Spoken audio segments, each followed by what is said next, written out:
Welcome to episode 4 of this mini-series on Towards Evidence-Based Arms Control and Disarmament. I'm your host, Ashley Müller, with the Geneva Center for Security Policy. And in this episode, we speak with Honorable Raphael Chegeni, a member of parliament in Tanzania. He will discuss good practices of parliament in arms control and disarmament affairs.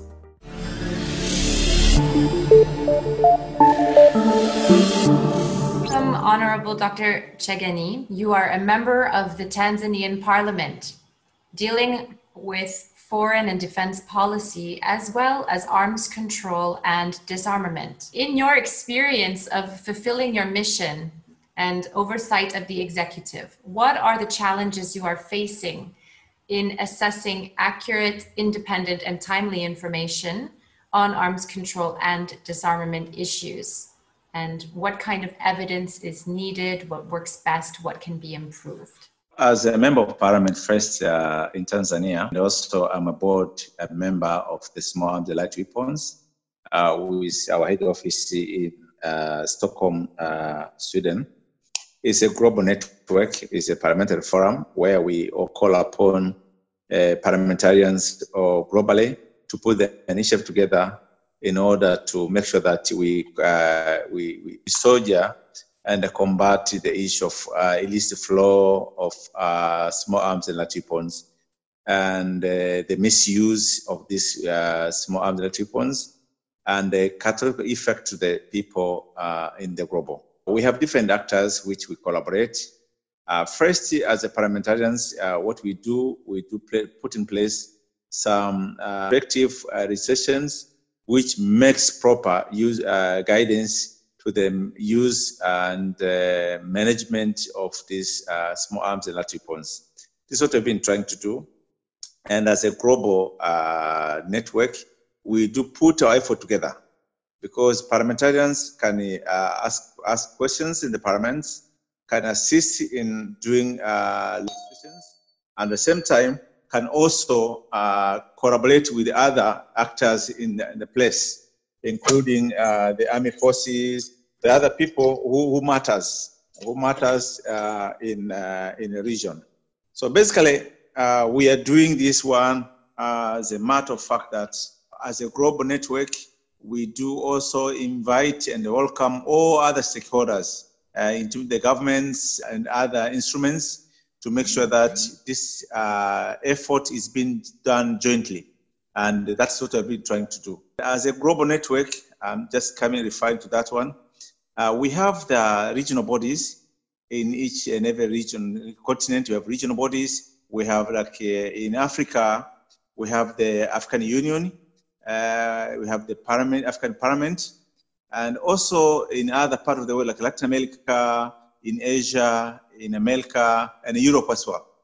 The issue is that we want to see that this illicit flow of arms and misuse of these arms has got a very, very bad effect in the life of the human being. But also we have one of the competition because it is a business on the other side. It is a business. People are making business because of these arms as well and the firearms as well. So this makes them also difficult how to make this kind of a very strange war against the business and the humanitarians. So it's really a challenge to all of us. And we call upon all the international communities, international bodies to make sure that we take a joint effort in fighting against this illicit flow of arms and firearms in the regions. And in Africa, for instance, particularly in Tanzania, we border about 8 countries. These 8 countries, our borders are a bit more porous. So there's a lot of flow. You can see that like the place like Congo, DRC Congo, has not been stable for very many years. We have our neighbors in Burundi, Rwanda, Uganda, Kenya, and other countries as well around us. So you could feel that if the peace has not been controlled jointly, it's a joint effort, then it is difficult to control the issue of small arms and light weapons in our region. What is your experience in cooperating with other actors, domestically and internationally, in order to access and make available the information and data necessary for your mission? We are having a lot of challenges. I'm saying that the major challenge is that the most vulnerable people in this are the women and children. Because whenever there is this domestic violences, whenever there is illicit flow of arms, there's no proper control, the most affected are the women and children. And that's the big populace in any other continent. This is one of the challenges. But secondly, the challenge is about that we are challenged with the human resources and the financial resources, because we need to put this joint effort together to get with a combination of human beings or human resources and the financial resources to make things happen. And most of the areas which have been affected and the countries which have been affected, you could find that even the budget which has been set aside to keep this peace in these particular areas is very, very minimal. So you could see that we need some an integrated effort between the international communities, the most affected people, and the needy people, and the well-wishers, to make sure that they support the effort by the parliamentarians and other stakeholders in this particular issue. But again, we have some evidences, we are seeing it. Most of the governments are not quite aware to fight this menace. And that's the problem, most of the governments. And this is because there's a competition. Sometimes the big shots, I mean, the international community, who are doing the business, they also corrupt some of the governments not to institute a stringent fight against the issue of illicit flow of small arms and light weapons. And as a result, you can find a lot of refugees, a lot of homeless people, domestic violences, and those kind of issues are being increased from time to time. But in my country, in Tanzania, this is not the case. Thus, I can give the evidence. Our current regime and President John Pombe Magufuli, things have been very, very good, because himself has taken an initiative to fight against it. And that is a showcase where the president of the country takes the lead and from other, different from other presidents or other heads of states in this continent.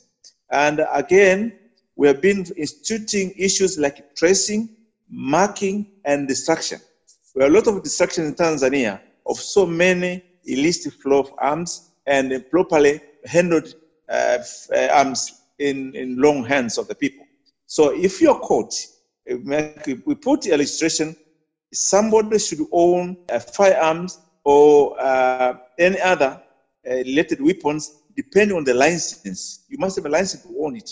And this license has to be reviewed every year. They have to pay a fee for every year, annual fee, to make sure you maintain it. And you report how you have used it. If you have firearms, how many you have in stock, how many have you spent for, and what for. You have to give a reason for that. This has really been very effective in our country and has really checked in the issue of domestic violence, the issue of misuse of illicit flow of arms in our country. But at the same time, we have put very punitive measures. If somebody is caught possessing an illegal weapon, he will face a very, very strong punishment, including going to jail for so many years. So these are the punitive measures we have taken, and our administration in Tanzania has been very, very effective to make sure that we give control of this illicit flow of arms and for firearms and unwanted weapons in our country.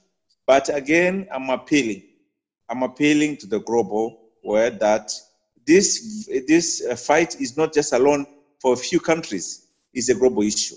That's all we have now for this episode. Thank you to Honorable Raphael Chegeni for joining us for this mini-series. Click the next button to listen to episode 5, where we discuss Sustainable Development Goal number 16. In the meantime, don't forget to follow us on Spotify or iTunes, or subscribe to us on your favorite podcast player, and follow us across all of our social media channels. Click the next button and get to the next episode.